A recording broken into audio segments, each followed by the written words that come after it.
ఓం నమో వెంకటేశాయ. మాయాయా గుణసమావేశ కాలానుగుణ భూరివేష గోవింద గోవింద. విచిత్రరూపస్త్వమిహావభాసి విమాయికోల్లాసి గుణానుకారీ విదాం స్వరూపోపి విభిన్నవేష విదారయాస్మాకమవిద్యతాం విభో అని అఖిలాండకోటి బ్రహ్మాండ నాయకుడు దేవదేవుడు శ్రీ వెంకటేశ్వర స్వామి వారిని భక్తిగా ప్రార్థించుకుంటూ శ్రీశుకుల వారు ఉపదేశం చేసిన శ్రీమద్భాగవతం యొక్క అధ్యయన కార్యక్రమాన్ని మనం ప్రారంభించుకుందాము. ప్రారంభంలో యథాప్రకారం ప్రార్థనా శ్లోకాలను చదువుకుని ఈ కార్యక్రమానికి మంగళాచరణం చేసుకుందాము. శ్రీ గురు ప్రార్థనా. గురుర్బ్రహ్మా గురుర్విష్ణు గురుర్దేవో మహేశ్వరః గురుః సాక్షాత్ పరం బ్రహ్మ తస్మై శ్రీ గురవే నమః. శ్రీనివాస ప్రార్థనా. పద్మోద్భవాదివంద్యాయ పద్మజన్యా ప్రియాయ చ పద్మనాభాయ దేవాయ శ్రీనివాసాయ తే నమః.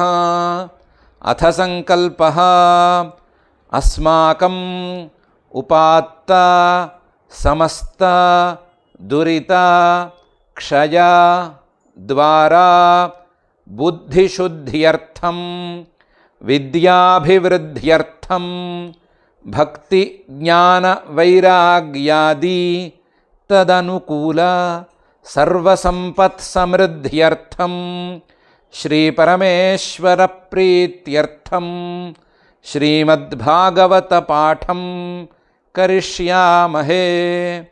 అస్య శ్రీమద్భాగవత స్తోత్ర మహామంత్రస్య నారద ఋషిః బృహతి ఛందః శ్రీకృష్ణః పరమాత్మా దేవతా బ్రహ్మ బీజం భక్తిశక్తిః జ్ఞానవైరాగ్యే కీలకం అస్మాకం శ్రీమద్భగవత్ప్రసాదసిద్ధ్యర్థే పాఠే వినియోగః.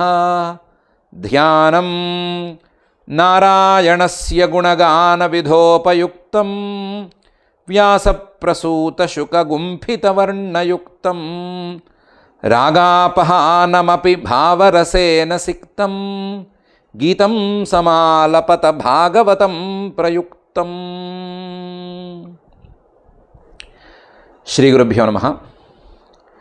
శ్రీశుకుల వారిని పరీక్షిత్తు గారు పరమాత్మ సముడు కదా, అలాంటివాడు ఇంద్రపక్షపాతంతో దైత్యుల్ని దితిగారి పుత్రుల్ని ఎందుకు సంహరించాడు అని అడిగాడు. దానికి కారణాలు చెప్పుకున్నాడు. శ్రీశుకుల వారు దానికి సమాధానం చెప్పటం ప్రారంభించి, పరమాత్మ గుణాలతో సంబంధం లేనివాడు, నిర్గుణుడు అయినా సరే స్వమాయాగుణమావిశ్య తన మాయ తాలూకు గుణాలను ఆవేశించి బాధ్య బాధకతాంగతః అని చెప్పారు. చెప్పినవారు స్వమాయ అని ఎలా అంటావయ్యా అని అడిగితే, స్వమాయ ఏం లేదు, సత్వం రజస్తమ ఇది ప్రకృతేర్నాత్మనో గుణాః అని సమాధానం చెప్పారు. ఏదో రకమైన సంబంధం గుణాలకి ఆత్మకు ఉండాలి కదయ్యా అంటే, న తేషాం యుగపద్రాజన్ రాస ఉల్లాస ఏవవా అని, వాటంతటవి గుణాలు పని చేయలేవు, పని చేయటానికి వెనకాల చేతనుడు ఉండాలి, ఆ చేతనుడే పరమాత్మ అని సమాధానం చెప్పారు. దాన్నే పై శ్లోకంలో వివరిస్తున్నారు. జయకాలేతు సత్వస్య దేవర్షీన్ రజసోసురాన్ తమసో యక్షరక్షాంసి తత్కాలానుగుణో భజత్ అని. ఆ పరమాత్మ సత్వస్య జయకాలే, సత్వం అనేది మిగతా రెండు గుణాల కంటే పై స్థాయిలో ఉండేటప్పుడు, అది గెలిచి సత్వం అనేది ఎక్కువగా ఉండేటప్పుడు దేవర్షీన్ అభజత్, దేవతల రూపాల్ని ఋషుల రూపాల్ని పొందుతాడు. దేవతల శరీరాల్లోనూ ఋషుల శరీరాల్లోనూ పరమాత్మ ఉన్నట్లుగా భాసిస్తాడు. సత్వప్రధానమైనటువంటి దేవతల యొక్క ఋషుల యొక్క శరీరాలలో ఉండేటువంటి చైతన్య రూపంలో ఆ పరమాత్మ కొలువై ఉంటాడు. జయకాలేతు సత్వస్య దేవర్షీన్. అలా కాకుండా రజసహ జయకాలే, రజోగుణం పెరిగి ఉన్నప్పుడు, రజోగుణం గెలుస్తున్నప్పుడు, రజోగుణం గెలిచి ఎక్కువగా ఉన్నప్పుడు అసురాన్ అభజత్. ఆ రజోగుణ ప్రధానమైనటువంటి అసురాదుల యొక్క శరీరాలు వస్తాయి, రాక్షసులు మొదలైన వాళ్ళ యొక్క శరీరాలు వస్తాయి. ఆ శరీరాలలో ఉండేటువంటి చైతన్య రూపంలో ఆయన కొలువై ఉంటాడు. రజసోసురాన్. తమసో యక్షరక్షాంసి. తమస్సు గనక గెలిచే మాట అయితే తమసో జయకాలే యక్షరక్షాంసి, యక్షుల యొక్క శరీరాలు, రాక్షసుల యొక్క శరీరాలు పుట్టుకొస్తాయి కాబట్టి ఆ శరీరాల్లో ఉండేటువంటి చైతన్య రూపంలో ఆయనే ఉంటాడు. తత్కాలానుగుణ అభజత్. ఏ గుణం ఎప్పుడు గెలుస్తూ ఉంటే, ఏ కాలంలో ఏ గుణం ఎక్కువగా, ఏ కాలంలో ఏ గుణం తక్కువగా ఉంటూ ఉంటే ఆయా గుణాలను ఆయన ఆశ్రయించుకుంటూ ఉంటాడు. ఆయా గుణాలను ప్రేరేపిస్తూ ఆయా గుణాల సన్నిధిలో ఉంటూ తాను గుణప్రేరకుడుగా ఆయన కనిపిస్తాడు. జయకాలే తు సత్వస్య దేవర్షీన్ రజసోసురాన్ తమసో యక్షరక్షాంసి తత్కాలానుగుణో భజత్ అని శ్రీశుకుల వారు చెప్తున్నారు. ప్రశ్న ఏదో సులభంగా అడిగారు. ప్రశ్నేమో పరమాత్మ నిర్గుణుడు కదా, ఆయన సముడు కదా, ఆయన ఈ రకంగా ఎందుకు అసురులను శిక్షిస్తున్నాడు, దేవతలకు పక్షపాతం చేస్తున్నాడు అని అడిగాము. అడిగిన దానికి వచ్చినటువంటి సమాధానంలో క్లారిటీ అనేది సరిగ్గా లేదు. సమాధానపు స్థాయి పై స్థాయిది అయి ఉండవచ్చు, కానీ ప్రశ్నకి సమాధానం చెప్తే కలిగేటువంటి తృప్తి సరిగ్గా కలగటం లేదు అని అనుకునే మాట అయితే, దానికి ఈ ప్రశ్న యొక్క సమాధానపు స్థాయిలోనే ఉపపత్తి శ్రీశుకుల వారు చెప్తున్నారు. జ్యోతిరాదిరివాభాతి సంఘాతాన్న వివిచ్యతే విదంతి ఆత్మానమాత్మస్థం మథిత్వా కవయోంతతః అని. నువ్వేమడిగావు? ఆ పరమాత్మ సముడు కదా, సమంగా ఉండేటువంటి వాడు కదా, సమంగా ఉండేటువంటి వాడు విషమంగా ఎందుకు మారాడు? అందరినీ సమంగా చూసేటువంటి వాడు ఒకళ్ళ పట్ల పక్షపాతం చేస్తున్నట్లు, మరొకరిని శిక్షిస్తున్నట్లు ఎందుకు కనిపిస్తున్నాడు అని అడిగావు కదా. దానికి దృష్టాంతం చెప్తాను, చూసుకో. జ్యోతి ఆదిరివాభాతి సంఘాతాత్. జ్యోతి అగ్ని.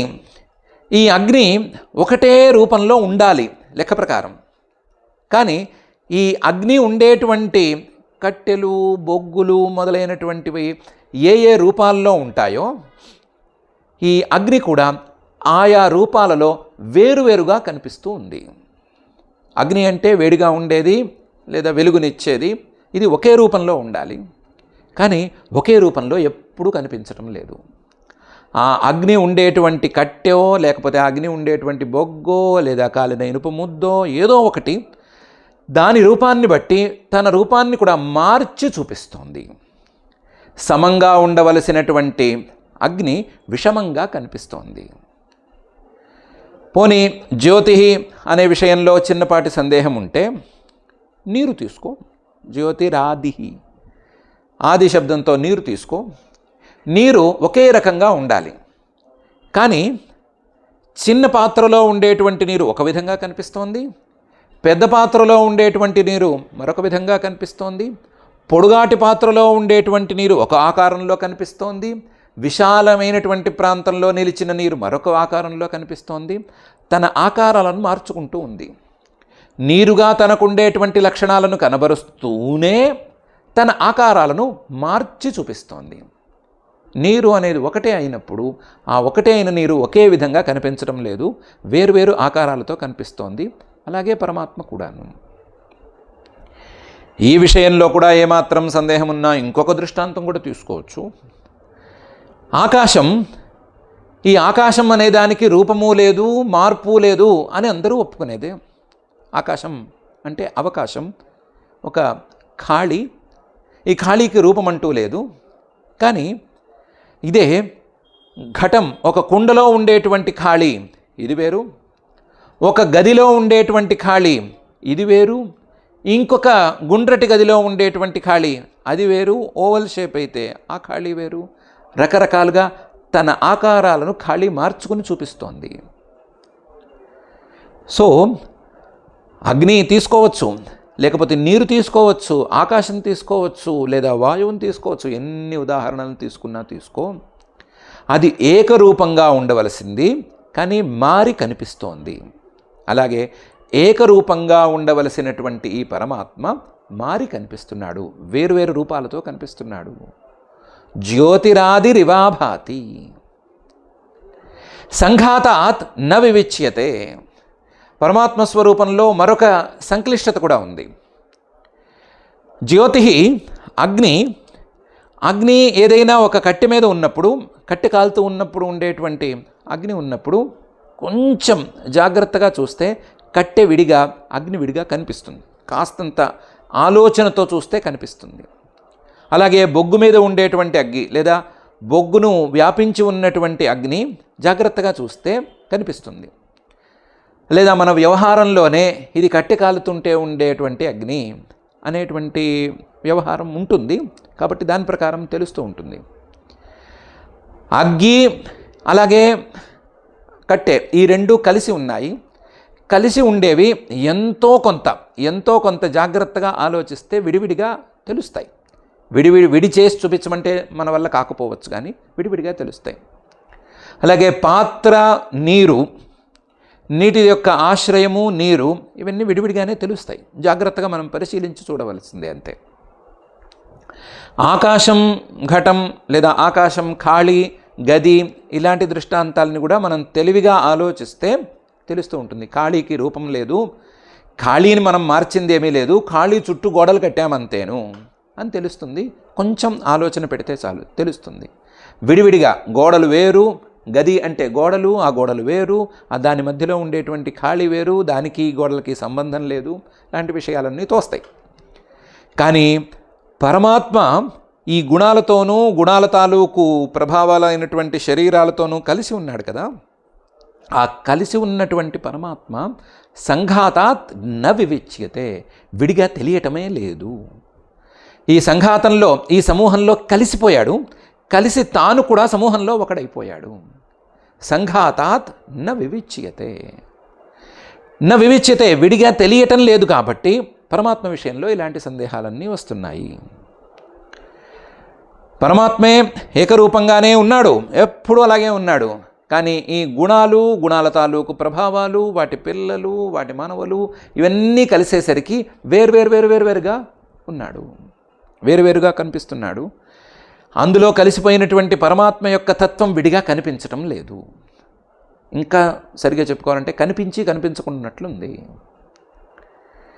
అయితే కనిపించకుండా ఉండేటువంటి పరమాత్మని అసలు తెలుసుకోలేము, అసలు ఎప్పటికీ వివేచన చేసి చూడలేము అనే మాట ఏమీ లేదు. విదంతి, కొంతమంది తెలుసుకోగలుగుతున్నారు, కొంతమంది తెలుసుకోవచ్చు. ఆత్మానం, తమ యొక్క స్వస్వరూపమైనటువంటి ఆ పరమాత్మను, ఆత్మస్థం, తమలోనే ఉన్నటువంటి పరమాత్మను, తమ యొక్క రూపమైన, తమ యొక్క మనసులో ఉండే, తమ హృదయంలోనే నివాసం ఉండేటువంటి, తమ శరీరంలోనే ఉండేటువంటి ఆ పరమాత్మను కొంతమంది తెలుసుకోగలుగుతున్నారు. వాళ్ళు కవయః, మేధావులు. ఈ మేధావులైనటువంటి వాళ్ళు మథిత్వా, ఉపనిషద్వాక్యాలను తీసుకుని వాటిని మథనం చేసి ఆ ఉపనిషద్వాక్యాలకి తమ అనుభవాలకి ఉండేటువంటి సంబంధాన్ని మథనం చేసి తమ అనుభవాల్ని, ఉపనిషద్వాక్యాల్ని అన్నిటినీ జోడించుకుని కింద మీద పడి మథిత్వ అంతటా చివరికి ఎప్పటికో విదంతి, తెలుసుకోగలుగుతున్నారు. మొత్తం తెలుసుకోలేరు, అస్సలు తెలుసుకోలేరు అనే మాట ఏమీ లేదు. సులభంగా తెలుసుకోగలరు అనేటువంటి మాట కూడా లేదు. తెలుసుకోగలరు, కానీ మథిత్వా అంతతః కవయః మేధావినః విదంతి అని శ్రీశుకుల వారు చెప్తున్నారు. ఒకటే అయినా పరమాత్మతత్వం వేరువేరుగా భాషించటానికి పరమాత్మతత్వానికి ఉపాధులు ఉన్నాయి. ఉపాధులు వేరువేరైనప్పుడు వేరువేరుగా ఆ తత్వం భాషిస్తోంది. ఉపాధి గనక మలినంగా ఉంటే, నీటి కింద ఉండేటువంటి ప్రాంతం నల్లగా ఉంటే అక్కడ ఉండేటువంటి నీరు కూడా కాస్తంత నల్లగా కనిపిస్తుంది. నీటి కింద ఉండేటువంటి ఇసుక తెల్లగా స్వచ్ఛంగా ఉంటే నీరు కూడా స్వచ్ఛంగా కనిపిస్తుంది. ఎర్రగా ఉంటే ఎర్రగా కనిపిస్తుంది. Red Sea, Yellow Sea, Black Sea అని అనుకోవటం లేదా? అలాగే పరమాత్మతత్వం కూడా ఏకరూపంగా ఉన్నప్పటికీ దానికి ఉపాధిగా పనిచేసేటువంటి గుణాలను బట్టి అది భిన్న భిన్నంగా కనిపిస్తూ ఉంటుంది, భిన్న భిన్నంగా వ్యవహారానికి నోచుకుంటూ ఉంటుంది. ఆ పరమాత్మతత్వాన్ని అనుభవాలతోనూ ఉపనిషద్వాక్యాలతోనూ మథించి గనక అర్థం చేసుకోవడానికి ప్రయత్నం చేస్తే వివేకంగా చక్కగా తెలుస్తుంది అని ఈ శ్లోకంలో శ్రీ శుకుల వారు అంటున్నారు. జ్యోతిరాదిరివాభాతి సంఘాతాన్న వివిచ్యతే విదంత్యాత్మానమాత్మస్థం మథిత్వా కవయోంతతః అని. ఈ లెక్కన చూసుకుంటే పరమాత్మకు ఏ రూపము లేదు, ఆయా గుణాల యొక్క రూపాలను బట్టి పరమాత్మ కనిపిస్తాడు అనే మాట అయితే గుణాలను బట్టి కదా పరమాత్మ ఉన్నట్లు వచ్చింది. దీన్నే శాస్త్రీయ పరిభాషలో గుణపారతంత్ర్యం అనే కదా అంటారు. జీవుడు అంతే. జీవుడు ఆ గుణాలు శరీరాకృతిలో మారితే, ఒక శరీరంగా మారితే తాను కూడా శరీరంగా కనిపిస్తాడు. అలాగే పరమాత్మ కదా. ఈ రకంగా గుణపారతంత్ర్యం అనేదాన్ని ఎలా కాదంటారు అంటే దానికి పై శ్లోకంలో సమాధానం చెప్తున్నారు. గుణపారతంత్ర్యానికి ఇక్కడ ప్రసక్తి లేదు. యదా శిశృక్షు పుర ఆత్మనః పరః రజస్సృజత్యేష పృథక్ స్వమాయయా సత్వం విచిత్రాసురిరం సురీశ్వరః శయిష్యమాణస్తమ ఈరయత్యసౌ అని. యదా ఎప్పుడైతే శిశృక్షు సృష్టి చేయాలి అని పరమాత్మ సంకల్పిస్తాడు. ఏమి సృష్టి చేయాలని సంకల్పిస్తాడు? పురః నగరాల్లాంటి శరీరాలను సృష్టి చేయాలి అని సంకల్పిస్తాడు. ఎందుకు సంకల్పిస్తాడు? ఆత్మనః తన యొక్క రూపమైనటువంటి, తన యొక్క భాగమైనటువంటి జీవుడి యొక్క భోగం కోసం, అతని యొక్క ప్రయోజనం కోసం. పరః తన కోసం కాదు, ఎందుకంటే వీటన్నిటికంటే పైన ఉండేటువంటి వాడాయన. తన భాగమైనటువంటి జీవుడి యొక్క సుఖ దుఃఖాల కోసం, అతను చేసుకున్న కర్మ ఫలితాలను అతని చేత అనుభవింపజేయటం కోసం పురః శిశృక్షు. అప్పుడు రజస్సృజతి ఏషః పృథక్ స్వమాయయా. పృథక్ విడివిడిగా రజోగుణాన్ని, తమోగుణాన్ని, సత్వగుణాన్ని పృథక్ విడివిడిగా సృష్టి చేస్తాడు. విడివిడిగా వాటిల్లో ఏదో ఒక గుణాన్ని పెంచి మిగతా రెండు గుణాలను తగ్గించి ఒక కార్యాన్ని తయారు చేస్తాడు. స్వమాయయ. ఇలా ఎందుకు చేస్తాడు, ఎలా చేస్తాడు, అసలు ఈ జీవుడు ఏమిటి, జీవుడు పరమాత్మ యొక్క అంశే అయితే అసలు జీవుడు కర్మలు ఎప్పుడు మొదలుపెట్టాడు, ఎప్పుడు ఆ కర్మలకు ఫలితాలను అనుభవించడం మొదలుపెట్టాడు, ఎందుకు అలా జరిగింది, ఎప్పుడు విడిపడ్డాడు, ఏమైంది, ఈ ప్రశ్నలేవి రావు. స్వమాయయ. ఇదంతా మాయామయమైనటువంటి సంసారం. ఈ సంసారంలో ఈ ప్రశ్నలకు సమాధానం దొరకదు. ఒకే ఒక ప్రశ్నకి సమాధానం వెతుక్కోవాలి. ఈ మాయను ఎలా దాటాలి అనే ప్రశ్నకే సమాధానం వెతుక్కోవాలి. మిగతా వాటికి వెతుక్కుంటే పెద్దగా సమాధానం దక్కేది లేదు. అలాంటి స్వమాయయా, మాయతో సత్వగుణాన్ని, అలాగే రజోగుణాన్ని, తమోగుణాన్ని, వీటన్నిటినీ కూడా విచిత్రంగా తయారు చేస్తాడు. అందులో భోగం కోసమే అయితే గనక రజస్సృజతి ఏషః, రజోగుణ ప్రధానంగా మానవాది శరీరాలను సృష్టి చేస్తాడు. రజః సృజతి ఏషః పృథక్ స్వమాయయా. ఒకవేళ విచిత్రాసు రిరంసు, విచిత్రమైనటువంటి శరీరాలలో ఒకవేళ భోగం కావాలి అని అనుకుంటే, దేవాది శరీరాలలో భోగం కావాలి అని అనుకుంటే సత్వం పృథక్ సృజతి, సత్వగుణాన్ని మిగతా గుణాల కంటే పెంచి చేస్తాడు. శయిష్యమాణః తమః ఈరయత్యసౌ. ఒకవేళ గనక ఇక చాలు మనం ఈ సృష్టిని ఆపేద్దామని అనుకున్నాడా, శయిష్యమాణః తమః తమో గుణాన్ని ప్రేరేపిస్తాడు. తమో గుణాన్ని ప్రేరేపించి దాంతో పని చేయిస్తాడు. లేదా రాక్షసాది శరీరాలను సృష్టి చేయదలుచుకున్నాడా, యక్షరక్షాది శరీరాలను సృష్టి చేయదలుచుకున్నాడా, తమో గుణాన్ని ప్రేరేపిస్తాడు. గుణాలను ఈయన ప్రేరేపిస్తాడే కానీ గుణాల యొక్క పారతంత్ర్యంలో ఇతను లేడు. గుణాలు చెప్పినట్లు ఈయన నడుచుకోడు, ఈయన చెప్పినట్లుగా గుణాలు నడుచుకుంటాయి అని శ్రీ శుకుల వారు సమాధానం చెప్పారు. యదా శిశృక్షు పుర ఆత్మనః పరః సత్వం రజస్రజత్యేష పృథక్ స్వమాయయా సత్వం విచిత్రాసు రిరంసురీశ్వర శయిష్యమాణస్తమ ఈరయత్యసౌ అని. ఇదేమీ తెమిలేది కాదు. ఇటు చెప్తే అటు, అటు చెప్తే ఇటు ప్రశ్నలు వస్తూనే ఉంటాయి.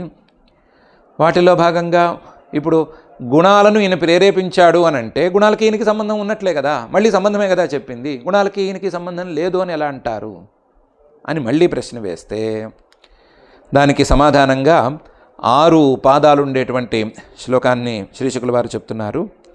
కాలంచరంతం సృజతీశ ఆశ్రయం ప్రధాన పుంభ్యాం నరదేవ సత్యకృత్ య ఏష రాజన్నపి కాల ఈశిత సత్వం సురానీకమివైధయత్యతః తత్ప్రత్యనీకానసురాన్ సురప్రియో రజస్తమస్కాన్ ప్రమిణోత్యురుశ్రవాః అనేటువంటి శ్లోకంలో.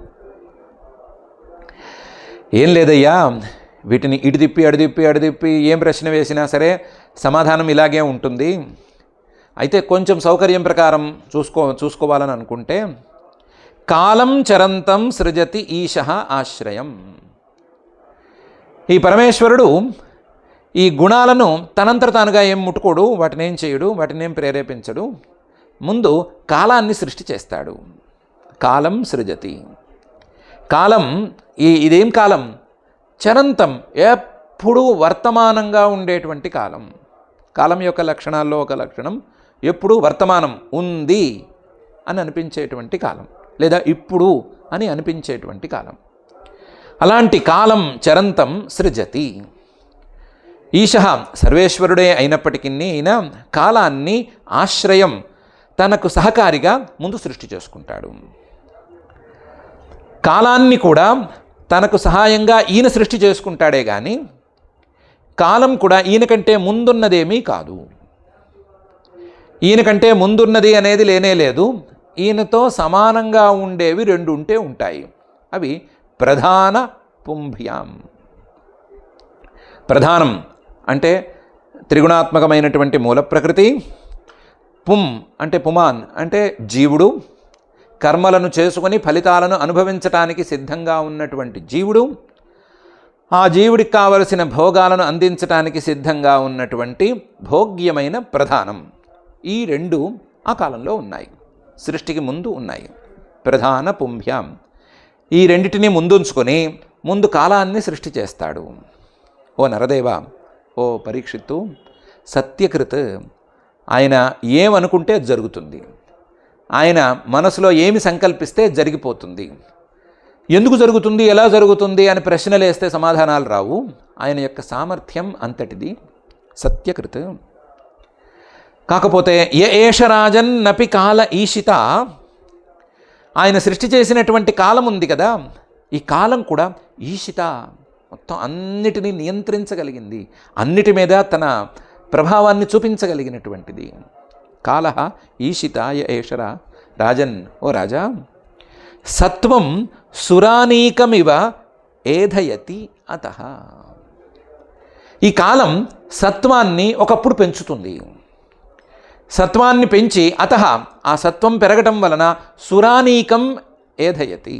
సురానీకం దేవతలు, ఋషులు మొదలైనటువంటి వాళ్ళని పెంచుతుంది, వాళ్లకు బలాన్ని చేకూరుస్తుంది, వాళ్ళు గెలిచే పరిస్థితిలో ఉండేటట్లుగా చేస్తుంది. కాలం దాని యొక్క ప్రభావం ఇది. సత్వం సురానీకమివ ఏధయత్యతః. తత్ప్రత్యనీకాన్ అసురాన్ సురప్రియ రజస్తమస్కాన్ ప్రమిణోతి. వీళ్ళు హెచ్చులో ఉండేటట్లు చేయాలి అంటే, దేవతలు, ఋషులు మొదలైనటువంటి వాళ్ళు గెలిచే స్థితిలో ఉండేటట్లు చేయాలి అంటే సత్వం పనిచేయాలి. సత్వం పనిచేయాలంటే కాలం పనిచేయాలి. ఆ కాలం ఎలా పనిచేస్తుంది అంటే తత్ ప్రత్యనీకాన్, ఈ దేవతలకి, మహర్షులకి లేదా సత్వగుణానికి విరుద్ధంగా పనిచేసేటువంటి అసురాన్, అసురుల్ని, రజస్తమస్కాన్, రజప్రధానంగా ఉండేవాళ్ళు, తమఃప్రధానంగా ఉండేవాళ్ళు ఉంటారు కదా, వాళ్ళని సురప్రియ, 3 గుణాలలో కాస్తో కూస్తో మంచి గుణం అంటే సత్వగుణమే అనేటువంటి నమ్మకంతో ఉండేటువంటి ఆ పరమాత్మ కాల ప్రభావంతో ప్రమిణోతి, తగ్గిచ్చేసేస్తాడు. సత్వం గనక పెరగాలి అనేటువంటి అభిప్రాయంతో ఉంటే, ఆ కాలం అనేది గనక దానికి అనుకూలంగా ఉంటే ప్రమిణోతి, మిగతా వాటిని హింసించేసి పెట్టేస్తాడు. ఉరుశ్రవాహ, ఆయన యొక్క కీర్తి చాలా విపులమైంది. ఇందువల్లే ఆయన కీర్తి విపులమైంది. ఆయన మీద ఉన్నవన్నీ ప్రశ్నలే, ఎవ్వరికీ సమాధానాలు అందవు. ఆయన రూపం సరిగ్గా మనకు మనసుకు హత్తుకునేంత వరకు ప్రశ్నల మీద ప్రశ్నలు, ప్రశ్నల మీద ప్రశ్నలు వస్తూనే ఉంటాయి. కాబట్టి ఆయనది కీర్తి చాలా పెద్దది. ఆయన గురించి అర్థం చేసుకోవటం కష్టమయ్యా అని చెప్పుకునే స్థాయిలో ఉన్నటువంటి కీర్తి. ఇలాంటి సందేహాస్పదంగా ఉండేటువంటి కారణత్వం ఉన్నటువంటి కీర్తి, ఏమాత్రం కుదరకుండా ఉన్నా సరే సృష్టిలోని ప్రతి అంశాన్ని నిలబెట్టేటువంటి కీర్తి, అలాంటి కీర్తి కలిగినటువంటి ఆ పరమాత్మ కాల ప్రభావంతో ఇవన్నీ చేస్తాడయ్యా అని శ్రీశుకుల వారు చెప్తున్నారు. కాలంచరంతం సృజతీశ ఆశ్రయం ప్రధాన పుంభ్యాం నరదేవ సత్యకృత్ య ఏష రాజన్నపి కాల ఈశిత సత్వం సురానీకమివైధయత్యతః తత్ప్రత్యనీకాన్ అసురాన్ సురప్రియ రజస్తమస్కాన్ ప్రమిణోత్యురుశ్రవాః అనేటువంటి ఈ శ్లోకంలో అడిగిన ప్రశ్న ఏమిటి, సమాధానం చెప్తున్న తీరేమిటి? అడిగిన ప్రశ్నేమో ఆయన ఎందుకండి రాక్షసుల్ని వధించాడు, ఎందుకండి దేవతలకు పక్షపాతం చేశాడు అనేది.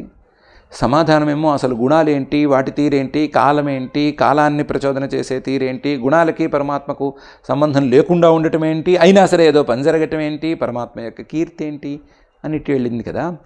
సామాన్యులం మాలాంటి వాళ్ళం ఏమర్థం చేసుకుంటామండి? ఏదో చెప్తే భక్తిగా శ్రద్ధగా వింటున్నామే కానీ, శ్రద్ధ ఉంది వినయం ఉందే కానీ అర్థం చేసుకునేటువంటి సామర్థ్యం తక్కువ కదా.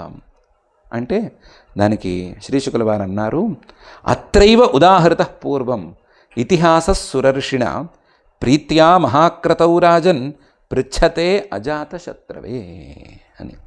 అత్రైవ, ఈ ప్రశ్నలోనే, ఈ ప్రశ్న రాగానే ఉదాహృత పూర్వం ఇతిహాస, ఒక కథ సురర్షిణ నారద మహర్షి గారు చెప్పారు. ఇతిహాస పూర్వం, గడిచిన కాలంలో జరిగినటువంటి ఒక కథ.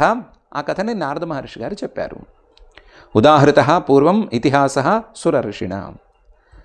అందులోనూ ప్రీత్యా, చాలా ప్రీతిగా చెప్పారు.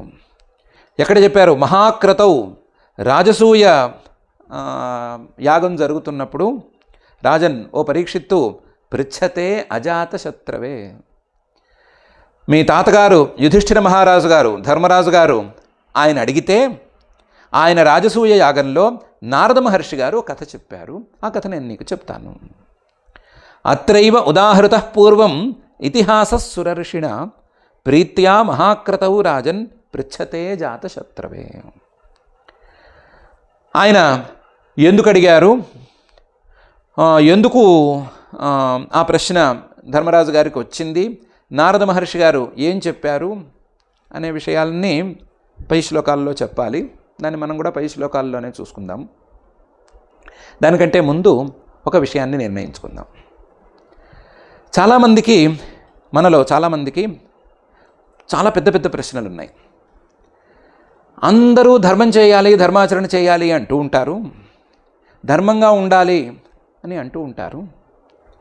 ధర్మంగా ఉన్నవాడు కొన్ని చోట్ల కష్టాలు అనుభవిస్తున్నాడు, లేదా ధర్మంగా ఉన్నవాడు ఓడిపోయే పరిస్థితి ఉంది. అధర్మమే ప్రధానంగా ఉన్నవాడు, అసలు ధర్మం అంటే ఏమిటో తెలియనివాడు చాలా గొప్ప స్థితిలో ఉన్నట్లుంది. కొన్నిసార్లు అధర్మం గెలుస్తున్నట్లుంది, లేదా ధర్మం అనేది ఏమాత్రం సోదిలో కూడా లేనటువంటి పరిస్థితుల్లో ఉన్నవాళ్ళు గెలుస్తున్నట్లుంది. కొన్నిసార్లు పూర్తి ధార్మికులు పూర్తి అధపాతాళానికి పడిపోతున్నట్లుంది. ఇలా ఎందుకుంది? ధర్మం అంటే అది ఎప్పుడు గెలవాలి, అధర్మం అంటే ఎప్పుడు ఓడిపోవాలి? ఎందుకు ధర్మం అనేది సరిగ్గా గెలవటం లేదు, అధర్మం అనేది కూడా కొన్ని సందర్భాల్లో గెలిచి చూపిస్తోంది అని మనకి కలిగేటువంటి ప్రశ్న. దీనికి పిల్లల్లాంటి ప్రశ్నలే చాలా ప్రశ్నలు ఉన్నాయి. ధర్మంగా ఉన్నవాడు ఎందుకు దరిద్రుడుగా ఉన్నాడు, ధర్మంగా ఉన్నవాడు ఎందుకు కష్టాలను అనుభవిస్తున్నాడు, ధర్మంగా ఉన్నవాడే ఎప్పుడు ఓడిపోతున్నాడు ఎందుకు, అధర్మంగా ఉన్నవాడు ఎందుకు అంత సంపన్నుడుగా ఉన్నాడు, లేదా అధర్మంగా ఉండేవాడు ఎందుకు అలా గెలుస్తున్నాడు, వాడు ఎందుకు సుఖంగా ఉన్నాడు, అసలు వాడికి ధర్మమే గురించి తెలియదు కదా, ఇప్పుడు నేను ధర్మాచరణ చేయాలా వద్దా, వాడిని అనుసరించాలా వీడిని అనుసరించాలా, గెలవాలా ఓడాలా అని పిల్లల లాంటి ప్రశ్నలు. మూల ప్రశ్న మాత్రం ఇదే. దానికి మహర్షి గారు చెప్పినటువంటి సమాధానం ఇది. పరమేశ్వరుడు యొక్క కాలశక్తి ఒకటి ఉంది. ఈ కాలశక్తి ఈ ధర్మాధర్మాల యొక్క గెలుపోటములను నియంత్రిస్తూ ఉంటుంది. ఈ కాలశక్తి వల్లనే ఒకప్పుడు ధర్మం ఓడిపోయినట్లు కనిపిస్తుంది, ఒకప్పుడు అధర్మం గెలుస్తున్నట్లు కనిపిస్తుంది. ఓడిపోయినది అధర్మం కాదు, ధర్మాచరణ చేస్తున్నమాట వాస్తవం, కానీ అతను అనుభవిస్తున్నది అంతకు ముందు అతను చేసినటువంటి అధర్మం తాలూకు ఫలితం. అధర్మం గెలుస్తోంది అని కాదు, అతను అనుభవిస్తున్నది అంతకుముందు అతను చేసుకున్నటువంటి ధర్మం తాలూకు ఫలితం. ఇప్పుడు చేసుకునేటువంటి అధర్మానికి ఫలితాన్ని ఎప్పుడో అనుభవించవలసి రావచ్చు, ఎప్పుడో కాలంలో అనుభవించవలసి రావచ్చు. ఇప్పుడు చేసుకుంటున్నటువంటి ధర్మానికి ఎప్పుడో కాలంలో మహాద్భుతమైన ఫలితాలను అనుభవించవలసి ఉంటుంది తప్పనిసరిగాను. కదాచిత్ సుకృతం కర్మ కూటస్థమిహ తిష్టతి. ధర్మం అనేది గనక చేస్తే ఆ సుకృతం కర్మ కూటస్థం కదలకుండా నించుండిపోతుంది.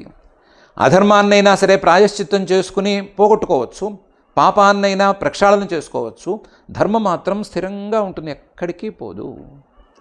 అది పరమేశ్వరుడి యొక్క కాలశక్తికి లోబడి ఉంటుంది. పరమేశ్వరుడి యొక్క కాలశక్తే వీటన్నిటిని నియంత్రిస్తూ ఉంటుంది. అది ఎప్పుడు ఎలా ఏం జరగాలి అనేది పరమేశ్వరుడి యొక్క అధీనంలో ఉంటుంది అని మహర్షి గారు చెప్తున్నారు. ఈ విషయాన్ని మనసుకు ఎక్కించుకుందాం. పరీక్షిత్తు గారు అడిగినటువంటి ప్రశ్నకు సమాధాన రూపంలో చెప్పిన అంశాన్ని కూడా దృష్టిలో పెట్టుకుందాం. అదే సమయంలో మన ప్రశ్నలకు కూడా సమాధానంగా ఈ కాలశక్తినే మనం ఉంచుకుందాం. ఈ విషయాన్ని పైన రాబోయేటువంటి సందర్భాలలో అర్థం చేసుకోవటానికి మనం ప్రయత్నం చేసుకుందాం. మనకు అలాంటి శక్తినిచ్చి ఆ కాలశక్తిని మనకు అర్థమయ్యేటట్లు చేసి, అర్థమైనా కాకపోయినా కాలాన్ని సద్వినియోగం చేసుకుంటూ పరమాత్మ యొక్క తత్వాన్ని అర్థం చేసుకునేందుకు కాలాన్ని వినియోగించుకునేటువంటి శక్తిని ఇవ్వవలసిందిగా ఆ అఖిలాండకోటి బ్రహ్మాండ నాయకుడు దేవదేవుడు శ్రీ వెంకటేశ్వర స్వామి వారిని భక్తిగా ప్రార్థించుకుందాం. ఆ ప్రార్థనతో ఈ రోజుకి పారాయణ కార్యక్రమాన్ని ప్రారంభించుకుందాం. అథ శ్రీమద్భాగవతే సప్తమస్కంధే ప్రథమాధ్యాయే శ్లోకాః. జయకాలే తు సత్వస్య దేవర్షీన్ రజసోసురాన్ తమసో యక్ష రక్షాంసి తత్కాలానుగుణో భజత్. జ్యోతిరాదిరివా భాతి సంఘాతాన్న వివిచ్యతే. విదంత్యాత్మానమాత్మస్థం మథిత్వా కవయోంతతః. యదా శిశృక్షుః పుర ఆత్మనః పరో రజస్సృజత్యేష పృథక్ స్వమాయయా. సత్వం విచిత్రాసు రిరంసు రీశ్వరః శయిష్యమాణస్తమ ఈరయత్యసౌ. కాలం చరంతం సృజతీశ ఆశ్రయం ప్రధానపుంభ్యాం నరదేవ సత్యకృత్. య ఏష రాజన్నపి కాల ఈశితా సత్వం సురానీకమివైధయత్యతః. తత్ప్రత్యనీకానసురాన్ సురప్రియో రజస్తమస్కాన్ ప్రమిణోత్యురుశ్రవాః. అత్రైవోదాహృతః పూర్వం इतिहासस्सुरर्षिणा प्रीत्या महाक्रतौ राजन् पृच्छते जातशत्रवे इति श्रीमद्भागवते पारमहंस्यां संहितायां सप्तमस्कन्धे प्रथमाध्याये श्लोकाः। अथ क्षमा प्रार्थना यदक्षरपदभ्रष्टं मात्राहीनं च यद्भवेत् तत्सर्वं क्षम्यतां देव नारायण नमोऽस्तु ते। अथ भगवत्समर्पणं कायेन वाचा मनसेन्द्रियैर्वा बुद्ध्यात्मना वा प्रकृते स्वभावात् करोमि यद्यत् सकलं परस्मै नारायणायेति समर्पयामि। अथ लोकक्षेमप्रार्थना सर्वे भवन्तु सुखिनः सर्वे सन्तु निरामयाः सर्वे भद्राणि पश्यन्तु मा कश्चिद्दुःखभाग् भवेत्। अथ मङ्गलं श्रियः कान्ताय कल्याणनिधये निधयेऽर्थिनां श्रीवेङ्कटनिवासाय श्रीनिवासाय मङ्गलम्।